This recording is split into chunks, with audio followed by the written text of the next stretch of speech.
Hey guys, no one's in here quite yet, but I'm gonna go ahead and get started because I know it's 8 my time and I know it's 9 Eastern time. So I'm just gonna go ahead and get started. Well, if you don't know who I am, my name is Kimberly and I am the Diabetes MP, and I am so happy that you guys decided to join me today. And so, what we're going to be talking about is the topic when metformin should not be first line. Okay. Now, before we get into it, I want to say happy Nurse Practitioner Week. Every time I get the opportunity to say that, I'm going to say that to all of my colleagues, nurse practitioner students, new grads. I'm going to say that because we have to celebrate ourselves. And I feel like after this year, we need to pat ourselves on the back. So happy Nurse Practitioner Week. And because it is Nurse Practitioner Week, before we get into the actual topic, what I would actually like to let you all know in honor of Nurse Practitioner Week, I have opened the doors to a medication class, okay, a course, and it's called the Diabetes Med Bootcamp. I am so excited about this course because, for one, if you follow me on any of my platforms, my main platform is YouTube, and I, about a year ago, started putting out small videos over each drug class. And I also had some med cheat sheets that went along with them, and people love them. And I by far get most of my questions over medications, and I get them all the time. So I decided the best way and the most efficient way to answer the most common question and frequently asked questions was to put together a course, and that is what the Diabetes Med Bootcamp is. Now, here's the great thing about this course. It comes with continuing education. It is accredited by the American Association of Nurse Practitioners, AANP, and you will get 3.41 hours of contact hours, and then part of that is 3.16 hours of pharmacology. Now, for anyone who has ever had to recertify, you know it's very hard to come across pharmacology hours. A lot of times when you take courses, they only give you like 0.25 or they give you 0.1. And a lot of times you get more contact hours than you get pharmacology hours. Well, this class comes with over 3 hours of pharmacology hours. And so I think I put the link on the title somewhere. I don't know. I can't see it. So hopefully you guys can see it. If it's not up, it's in my bio link. And so it is live. Because it's continuing education, your employer should reimburse it. So you should not have to pay out of pocket for it. Just like our employers pay for our CPR, just because like they pay for our license, they should cover continuing education. And that's why it was so important for me to get it accredited, so it could go towards your continuing education requirement, because as nurse practitioners, we are all required to get continuing education. And I know a lot of people are getting ready to recertify. So I wanted to make sure, just to celebrate Nurse Practitioner Week, that's kind of a little something that, I wanted to put out there. So anywho, let's get into the topic. So why this Tuesday tip? Well, what I want to do is, and I'll probably come on here for the next few weeks, every Tuesday, and come on and answer a question that I get a lot. And one of the questions that I get a lot is like, what should I do if metformin does not work? Or what should I do when it's not appropriate? And one of the things that I want to say to you guys, I have been there. I remember feeling the same way, but we have options. We actually have quite a bit of options.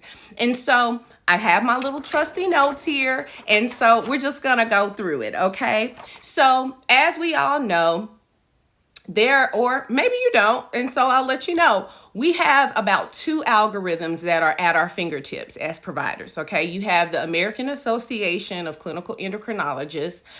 They have an algorithm, a treatment algorithm, and then of course you have the American Diabetes Association, and they have their standards of care as well. Either one of these algorithms will work. They're not totally different entities. These both of these boards work together. So it's really a preference, like however you learn and however you take in content, that's really the one that you would pick. Now, I would say the endocrinologists, clearly they are specialists. So their algorithm is going to be more robust. But something that I do and have gotten into a habit of doing is that I download both of them and I subscribe to both of their newsletters. So whenever they do update, I always know the updates. And I just kind of compare the two. But across the board, both of the algorithms say that metformin is first line. But if with any medication, there's always exception. There's always exception. So they give us some good guidelines to help us to be able to guide us, but to also allow us to still have clinical judgment, okay? And so most people know with metformin that we don't give metformin if the GFR is less than 30. Same thing. But something that I find that a lot of people kind of miss or they overlook is that when you're starting a person, let's say you have a new diabetic, if you're starting them on a medication, you're starting them on metformin, if their GFR, that baseline GFR is even 30 to 45, you wouldn't want to start metformin as well. Now, what I'm going to do is, and I have it linked in my bio as well, the algorithms. And I typically on just about all of my videos, I always link the algorithms just in case you don't know where to find them. I have them, but I have one page here. This is the ACE algorithm, but it's basically your medications and it's just the hierarchy of medications. And at the very top of this, at the very top, the second bar, the third bar right here basically says, independent of glycemic control, if a person has established high ASCVD, which is atherosclerotic cardiovascular disease, or they have chronic kidney disease, i.e. GFR less than 30, then you automatically can skip past metformin and go straight to a long-acting GLP-1 receptor agonist, which is an injectable medication, or you can go to the drug class SGLT2Is. Now that would be your Jardiance, that it's a pill form, but those are the medication. Your Invokana, that's the medication class that you would go to, okay? Now, I will tell you this. The great thing about those medications is that not only are they good for the kidneys, they're also very good for cardiovascular risk, and they actually reduce cardiovascular risk. And some of the drugs even reduce blood pressure. So if you think about it, a lot of our diabetics, we just don't have diabetics that just have diabetes. They also have high cholesterol. They have high blood pressure. Well, these medications are very good for that. So yes, one of my good friends is in here. Dr. Nolan, Avery Nolan is in here. Yes, Farxiga. And so anyways, I mean, he's not a nurse practitioner, but he is definitely an ally. He is also a type 1 diabetic. So y'all should go follow him as well. So anyways, so anywho, there are times when metformin is not appropriate. And let me also say this. We should, with any type of medication, period, whether we're talking about diabetes or any medicine, because we have to always know when how this medication is being cleared, it's just good practice to always check your kidney levels, check how your liver is doing, because these are our filtering systems. And so this is the same across the board there too. And it's just a common thing that when it comes to metformin, if the GFR is less than 30, you would stop it, or you wouldn't even start it. But I also want to throw in there as well that if you're starting a patient and you're getting that baseline GFR, if it's between a 30 and a 45, you wouldn't want to start metformin as well. You would default to that injectable, the GLP-1 receptor agonist, or your SGLT2 inhibitors. So that, guys, is the tip, okay? The Tuesday tip.